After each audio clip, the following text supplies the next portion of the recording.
ఇక కొత్త రేషన్ కార్డుల జారీ విషయంపై మంత్రి పొన్నం ప్రభాకర్ కీలక ప్రకటన చేశారు. దానికి సంబంధించిన బ్రేకింగ్ చూస్తున్నాం. రాష్ట్రంలో ఇప్పటికే 90 లక్షల రేషన్ కార్డులు ఉన్నాయని, ఇప్పుడు పాతగా 90 లక్షల రేషన్ కార్డులపై చర్చ ఉండదని క్లారిటీ ఇచ్చారు. కేవలం అర్హత ఉండి గత 10 సంవత్సరాలలో రేషన్ కార్డులు లేక ఎదురు చూసిన వారి కోసమే ప్రభుత్వం రేషన్ కార్డుల జారీ ప్రక్రియ చేపట్టిందన్నారు.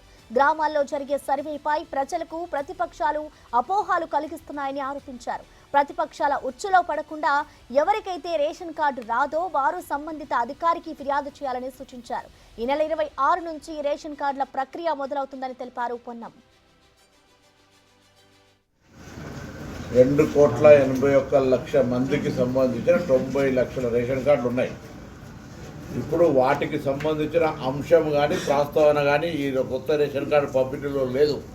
సో 90 లక్షల మందికి సంబంధించిన అంశం చర్చకు రాదు. ఇందులో కొత్తగా ఎవరైతే గత 10 సంవత్సరాలుగా రేషన్ కార్డు కావాలనే ఆలోచనతో తిరుగుతూ ఉన్నారో, కొత్త కుటుంబాలుగా ఏర్పడ్డాయో, పెళ్ళిళ్ళై పిల్లలై, లేదా ఈ ఇంటి బిడ్డ ఆ ఇంటి కోడలై, ఈ విధంగా లేదా ఈ ఊరాడి ఇంకా ఊరికి పోయి అట్లా కొంత మార్పులు చేర్పులకు సంబంధించిన అంశం కావచ్చు, లేదా అర్హత ఉండి, మళ్ళీ చెప్తాను స్పష్టంగా, అర్హత ఉండి కొత్త రేషన్ కార్డు రానటువంటి వాళ్ళందరికీ 10 సంవత్సరాలుగా కొత్త రేషన్ కార్డు కావాలి, నాకు అర్హత ఉంది, ఈ ప్రభుత్వం ఇస్తలేదని నిరాశపడ్డ వాళ్ళందరికీ శుభవార్త. వాళ్ళందరికీ జనవరి 26 వరకు రేషన్ కార్డు ఇస్తారు.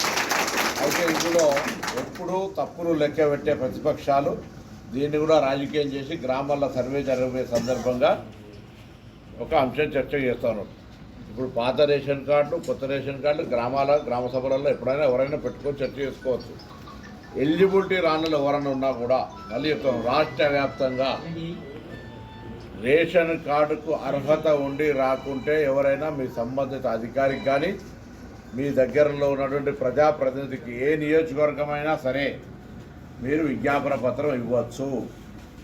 దయచేసి అనవసరంగా ఎక్కడైనా పొరపాటున ప్రతిపక్షాలు రెచ్చగొడితే దయచేసి దానికి సంబంధించి ఎవరు కూడా అటువంటి రెచ్చిపోయే తప్పుడు సమాచారాన్ని స్వీకరించొద్దని కోరుతాను.